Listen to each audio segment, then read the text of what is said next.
नमस्कार मित्रांनो, मी अमृता क्षीरसागर तुमच्या सर्वांचं स्वागत करते आपल्या माय मराठी यूट्यूब चॅनलवरती। रेल्वे अंतर्गत मेगा भरतीला सुरुवात झालेली असून तब्बल 8113 रिक्त पदे भरली जाणार आहेत। त्याची अधिकृत वेबसाईटसुद्धा आलेली असून वेबसाईट तुम्हाला डिस्क्रिप्शनमध्ये मिळून जाईल। सविस्तर माहिती आपण या व्हिडिओमध्ये पाहणार आहोत, त्यामुळे कुठेही न जाता व्हिडिओ शेवटपर्यंत पहा। चॅनलवर नवीन असाल तर चॅनलला सबस्क्राईब करायला विसरू नका। चला तर मग व्हिडिओला सुरुवात करूया। नोकरीच्या शोधात असणाऱ्या विद्यार्थ्यांसाठी आम्ही नेहमीच नोकरीच्या विविध संधी घेऊन येत असतो। त्याचा फायदा आजपर्यंत अनेकांना झालेला आहे। रेल्वेमध्ये नोकरी करण्याची अनेकांची इच्छा असते। आता ती इच्छा लवकरच पूर्ण होणार आहे, कारण रेल्वे अंतर्गत एक मोठी भरती जाहीर झालेली आहे। ही भरती 8113 पदांसाठी होणार आहे आणि अर्ज करण्याच्या प्रक्रियेला देखील सुरुवात झालेली आहे।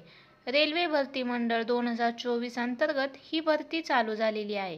13 ऑक्टोबर 2024 ही अर्ज करण्याची शेवटची तारीख आहे, त्यामुळे लवकरात लवकर अर्ज करा। आता या भरतीची सविस्तर माहिती आपण जाणून घेऊयात। रेल्वे रिक्वायरमेंट 2024 रेल्वे भरती बोर्ड अंतर्गत नॉन टेक्निकल पॉप्युलर कॅटेगरीसाठी ही भरती राबविली जात आहे। रिक्त जागा या भरती अंतर्गत तब्बल 8113 रिक्त पदे भरली जाणार आहेत। यासाठी आवश्यक शैक्षणिक पात्रता या भरतीचा अर्ज करण्यासाठी उमेदवारांनी कोणत्याही मान्यताप्राप्त विद्यापीठातून पदवीचे शिक्षण घेणे गरजेचे आहे।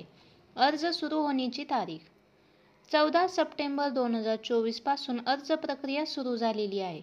अर्ज करण्याची शेवटची तारीख 13 ऑक्टोबर 2024 हे अर्ज करण्याची शेवटची तारीख आहे। वयोमर्यादा या भरतीसाठी 18 ते 36 वयोगटातील उमेदवार अर्ज करू शकतात। अर्ज शुल्क रेल्वे रिक्वायरमेंट 2024 या भरती अंतर्गत खुल्या गटातील उमेदवारांना 500 रुपये अर्ज शुल्क असणार आहे। त्याचप्रमाणे SC, ST, महिला, माजी सैनिक उमेदवारांना 250 रुपये शुल्क असणार आहे। रिक्त जागा मुख्य व्यावसायिक कम तिकीट पर्यवेक्षक 1736 जागा, स्टेशन मास्तर 994 जागा, गुड्स ट्रेन मॅनेजर 1507 जागा, कनिष्ठ लेखन सहाय्यक सह टंकलेखन 732 जागा। तुम्हाला काही शंका असतील तर आम्हाला कमेंट करून नक्की विचारा, आम्ही त्या दूर करण्याचा प्रयत्न करेन। धन्यवाद।